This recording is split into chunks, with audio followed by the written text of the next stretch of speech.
What's up, YouTube? Welcome to Supercars in Detroit. I'm Alan. And I'm Ben. And this is our review of a 2011 Aston Martin Rapide.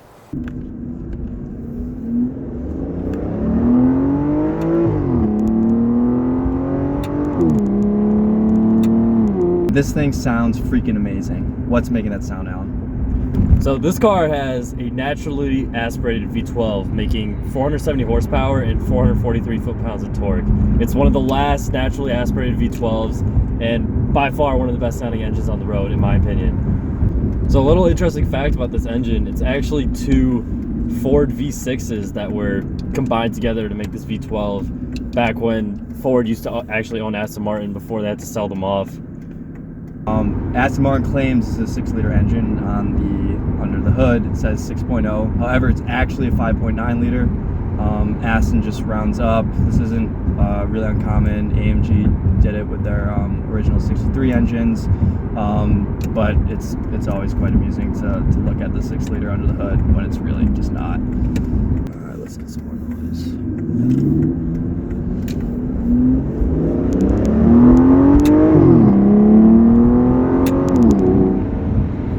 So all this power is mated to a 6-speed Sport Shift 2 gearbox. So the thing about Astons for sure, and this Rapide is no outlier, it follows the Aston Martin formula of the 2000s to late 2010s of looking gorgeous and sounding amazing, but never really being the fastest, the most luxurious, or having the highest quality cars. And the gearbox really goes with that personality. It's great for GTing, it's very smooth, it's a single clutch, automated manual, so it's not technically an automatic, it's more like a robot shifting a manual transmission. It started in the Rapide, it was in the DB9, the V12 Vantage, the V8 Vantage, and got a lot of criticism for just not being smart and being really clunky. And the gearbox really does not do well when you push this car hard, and as a result kind of hampers this car's performance. Aston Martin recently for the Vanquish and Rapide S actually replaced this gearbox with the ZF 8-speed, which actually dropped the 0 to 60 times in both those cars by half second, for some perspective. But in this car it still has a Sport Shift 2 gearbox. It's pretty slow. However, if you're just GTing or cruising like we're doing right now, it's actually perfect. And riding through town, it's perfect. And anyways, you know, this Rapide it's I would say Aston's least sporty car. And as a result, I think the gearbox actually goes really well with the car. So when this car first came out, definitely one of its main competitors, Porsche Panamera. I mean, in the big limo style sedan GT class, those are really the only two big competitors from the luxury brands. This car started out around $200,000 and could easily get up to around $300,000 with options, while the Panamera Turbo S was significantly cheaper and a lot faster. So what it comes down to is the fact that this is an Aston Martin. It's got that naturally aspirated V12, which in my opinion the Panamera just can't compete with. I mean, the noise that comes out of this thing is just incredible, and I think that's a huge part of the car buying experience. Yeah, for sure. And you know, speed, like the Panamera Turbo S, even back then, I think it did like a 3.5 seconds 0 to 60, which was ridiculous. But this isn't that bad either. 4.7 seconds to 60, 13.1 second quarter mile. Those are really respectable numbers. Maybe you're not going to be winning, you know, a lot of drag races, but you don't take this car to a drag strip. You know, you take this to a fancy restaurant, and in this car you can actually fit your kids in the back. Look, if you're 6'4", it's not going to be a great time, but can you fit 4 adults in this car? Absolutely. I wouldn't want to be in the back seat for a 6-hour road trip, but for cruising around town, you're carrying the kids around if you got a family, it's super comfortable. Up front, incredibly comfortable. The suspension, like we talked about, super smooth. The car is also super quiet. It has double glazed windows. We can't hear the cars that are next to us, but that doesn't take away from the engine noise. You can still hear the engine when you're pushing it hard, but all the other noises that you don't want to hear, they just don't exist in this cabin. It's incredibly well designed. Yeah, I feel like Aston Martin, you know, is in between, I would say, like Ferrari on the one side with 100% sportiness, pretty much, and then Bentley on the other side, which only focuses on luxury. I feel like Aston Martin, you know, slides right in the middle. You know, they have a very sporty base car. I mean, this is a rear-wheel drive car. It is not all-wheel drive. It's running 295 Michelin Supersport tires in the back with an obnoxious exhaust system. But at the same time, it's extremely luxurious inside. I mean, leather is everywhere. There's no, aside from maybe some plastic bits in the buttons, and when this car was refreshed, these turn to sapphire glass. Aside from that, I mean, it's all leather, metal on the doors, Alcantara, all in the headliner, even on the sun visors, which are basically microscopic.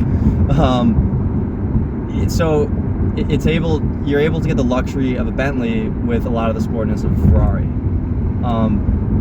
And that's a weird dichotomy, you know. I think most people, like, if I want a fast car, I'm getting a Ferrari, and then on the other side, if you want a luxurious car, I'm going to get a Bentley.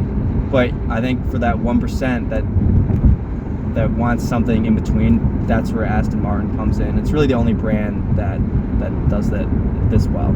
Oh yeah, it definitely strikes that balance. Like, coming into this review, I was thinking this thing would drive floaty. I mean, it does not. This is not your typical old man car that would not do well in even a U-turn. I mean, this thing, and I'm not saying it can go around the Nürburgring, but it can corner. It handles really well. The steering's tight.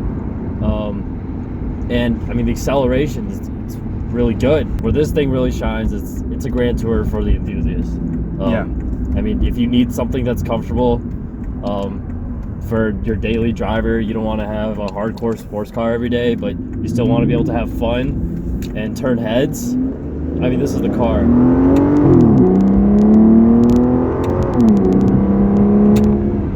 That exhaust is just insane. That's not piped in. That's from the camera mic inside the car. It sounds amazing.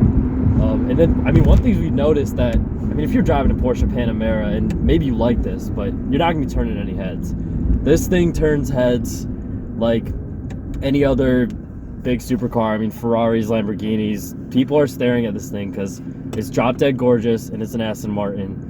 And if they're not looking, they'll look once you floor the pedal, because the sound is just amazing. Yeah, I mean, if we're comparing it to the competition, especially with Porsche, the Panamera is a lot more clinical. I mean, everyone knows how Porsche operates. They're precision engineering, everything works how it should.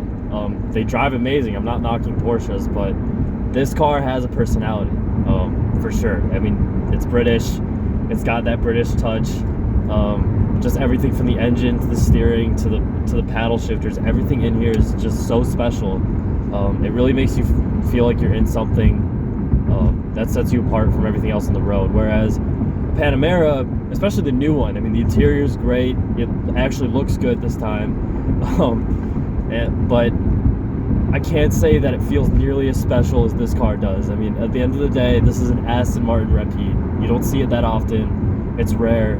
And I think that has something going for it. And I mean, speaking of not seeing it that often, the used prices on this car are insane. I mean, you can get a good example of a car that used to be worth $300 grand for $60,000 around there, depending on how many miles. I think that's an absolute steal. Yeah. Obviously, you got to factor in maintenance prices. It is an Aston Martin, registration fees, all that good stuff that everyone likes to talk about. But I think it's totally worth it for the badge. I mean, it's so different from everything else on the road. It's really a special car. Yeah. And to go into the little technicals, it did cost the owner over $900 for the annual registration fee. The insurance is ridiculous. They list this thing as like an ultra exotic, which means you're paying a ridiculous amount. Like the maintenance, like Alan mentioned, we got a check engine light just today. Turned it off and on, and it went away. Hopefully for good. Yeah. Fingers crossed. Another really cool thing about the Rapide in particular is its practicality. You could daily drive this car, especially if you're in a warmer climate, every day. Perfectly fine. It's comfortable too. You can fold down the seats, both of them fold back down. You can fit full-size skis. You can fit actually a lot of skis in here. Yeah, I mean, we've been carrying our camera gear all day, no problem. This is the only car we've been using. tripods, all the good stuff. And I mean, we could have triple the equipment, no problem.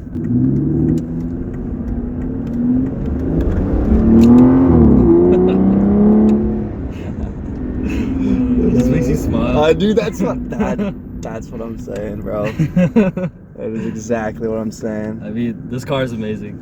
Yeah, like I've not driven a Panamera. I have driven a Kion Turbo from the same generation. That was actually my dad's car. Love that thing. However, it's just emotionally, it's not anywhere close to what you get from this car. True. Yeah. I mean, at the end of the day, they still have engines, so they still have a personality. Right. But I mean, this thing, just the personality is just screaming at you. Like, yeah. It makes you smile. You can't help but smile when you're driving this thing. Yeah. And at the same time, it's so comfortable. It's not like other sports cars where you're breaking your back if there's some potholes on the road. One thing though, like I'm switching lanes and stuff, the sight lines are awful. Yeah, you can't see anything. You feel like you're sitting under the car or something. Yeah.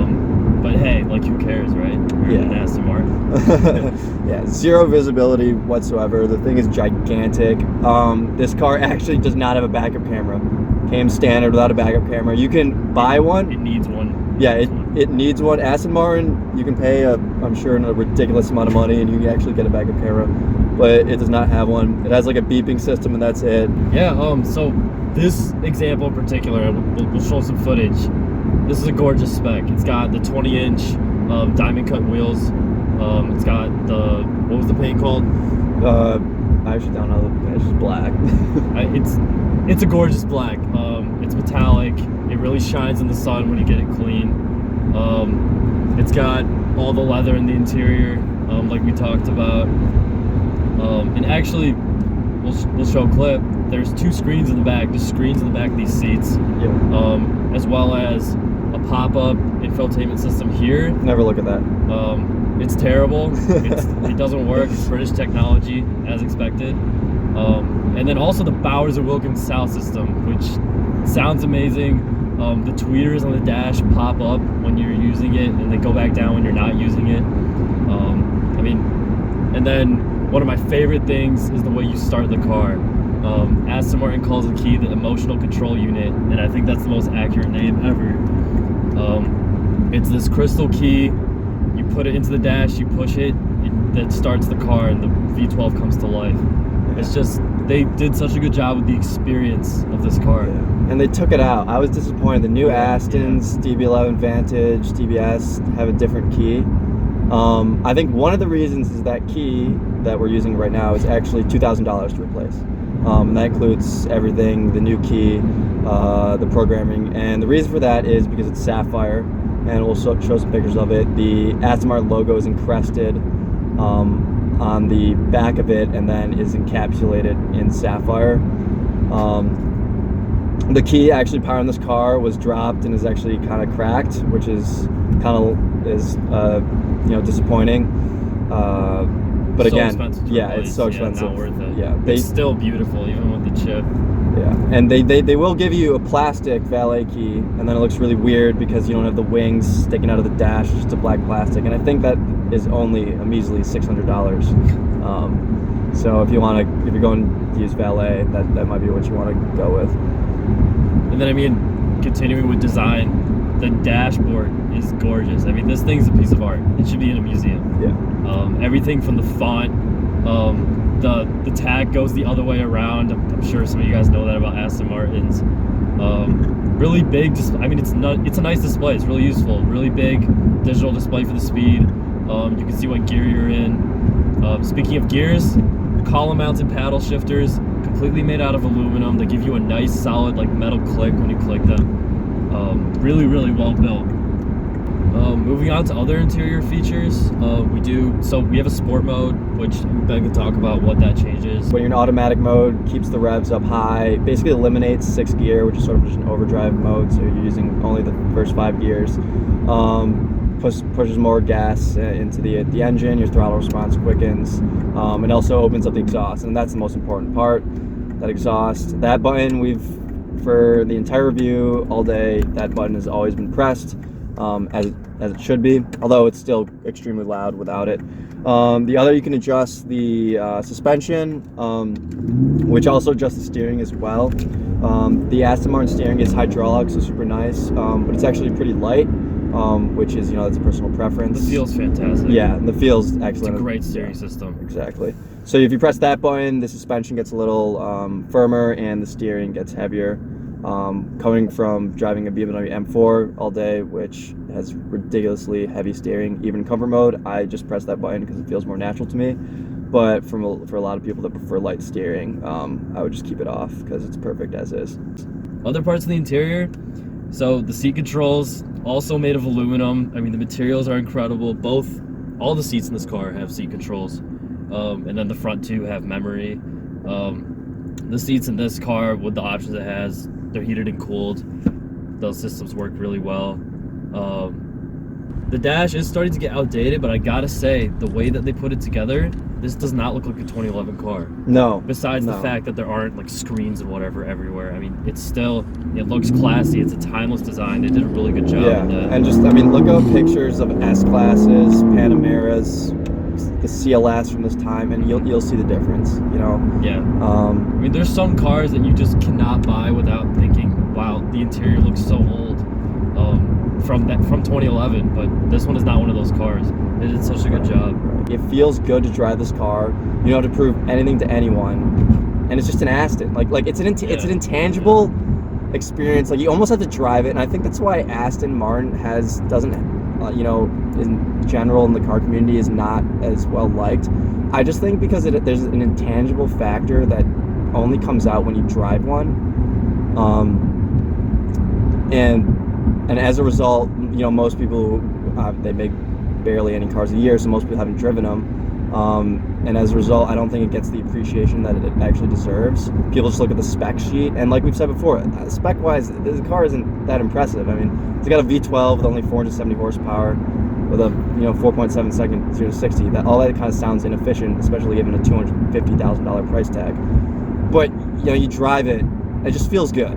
I think that's the best way we can put it. It just feels good.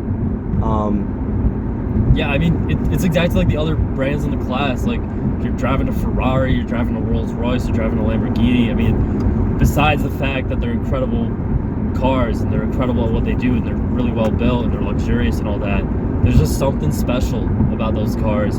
The way they're designed, the way they make you feel, that makes it worth the extra price tag. And I mean, again, this thing, $60,000, you can get in one right now. That's a steal in my opinion. Yeah. And if you can stretch the budget, the Rapide S as well, which I think the one with the sport chip gearbox, which is the one I wouldn't recommend, I think is like 80s or 90s. Mm-hmm. I think the ZF 8-speed, which has made the car significantly better and faster, is still over 100 right now. But I mean, that's what an S-Class starts at. True. Right? Yeah, I mean, you can't get in the base S-Class. Yeah. I think it's something in the high 90s now, the one with the V6. Yeah, and that's a V6. Like who wants a V6 when you can have a V12 Aston Martin? True. If you're living, all right, fine. If you need an all-wheel drive car, like you live in, I guess, in Detroit, like we do. Or reliability. Yeah, or reliability. There is a reason why it's that right. cheap, but I mean, you spend $90,000 on an S-Class, and you're gonna put options on it. Say that's $40,000, right? If you want a nice one. Yeah. I mean, all right, you spend $100,000 for a Rapide S, and then the rest of your money goes to maintenance. But you're spending the same money, and in one car you get a V12 Aston Martin, right? You're getting this. Yeah. S-Class doesn't do that. Sure, you can get a V12 and the S65, but it's not going to sound as good as this. Yeah, their exhaust. This does not compare. Nope.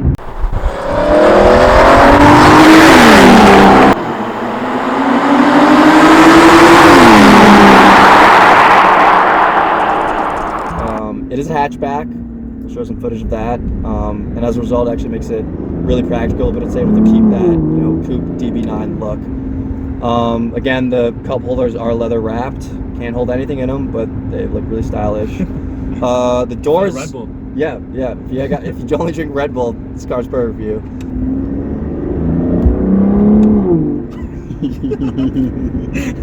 Makes you laugh like a little kid.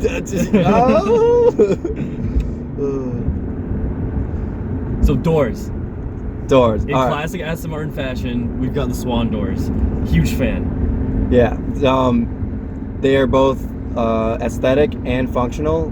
They make the car look really pretty from a stop, especially if you have all four open. But they also allow you, because they open up at 120 degrees instead of 90 degrees, they allow you to clear curves much easier. And interestingly, the glass in the doors is also kind of odd because of the shape, and also because the glass sort of forms this rain seal with the car. When you open the back door, and we'll show video of it, the glass comes all the way down. A lot of other cars have it. My BMW M4 has it a little bit. When you open the door, the glass slightly pops down. But on this car, the back doors comes all the way down, which is really cool, and probably something that will break on this car. Because it's an Aston Martin, like with the design, they were trying to, a lot of manufacturers, I mean most cars, the pillar in between the two windows is just black plastic to like look like glass. But in this thing, they actually extended the glass all the way over that pillar. And it just looks like an uninterrupted pane of glass. There's no plastic, there's no black trim, there's nothing. It's just one straight piece of glass, and so it has to come down when you're opening the door. I just think that's really cool. I mean, there's so much attention to detail in the design. That's why they create the most beautiful cars in the world consistently. Yeah. And so I was reading that the design team based this car off of a racing horse. So they wanted to show really like the muscular features. And when you're driving and you look out the mirrors, you can see like the fat hips this car has, and it's just a reminder of what you're driving. And it just looks so awesome. This car looks so muscular. The spacing on the wheels is awesome. The back wheels sort of pop out as a result of the wide back. I mean, it's truly gorgeous. I mean, they took the DB9 and they really pulled it. They just pulled it. And the DB9 was already one of the most gorgeous cars ever built. And this car, you know, is right up there. You know, the turning radius isn't as bad as I thought it would be, given how big the car is. I know, like I've driven the new Audi Q7. I mean, without the four-wheel steering, the turning radius is just horrendous. And this one kind of pleasantly surprised me. Like it's not that bad. It doesn't corner like a Ford Focus or something in a parking lot, but it handles itself pretty well. It's not terrible. All right, so to my right, I don't know if you can see, there's a Z06. It's red. It's fast. It's actually, I think, revving right now. It's gonna win this race, boys and girls. It's gonna win. But we're in an Aston, so it doesn't freaking matter one bit. All right, we're in an Aston. Gas mileage, if you are not wailing on it, it's actually pretty good. It's actually not that bad. Yeah. However, also, if you're asking that question, you're asking the wrong questions. Exactly, but you know, there might be people that might want to know. You know, I like to know just to see how bad it is. And as a result, this is a naturally aspirated V12, so it's going to be pretty awful. And I think it gets around like 8, 9, 10 if you're doing what we're doing to it right now. So yeah, but again, if you're asking that question, don't get this car. V6 S-Class, I'm sure, is far more economical. But then, if you are asking that question, you probably won't be watching this video. So yeah. So how much does the car weigh? It weighs 4,300 pounds. I mean, the handling's pretty good. Yeah.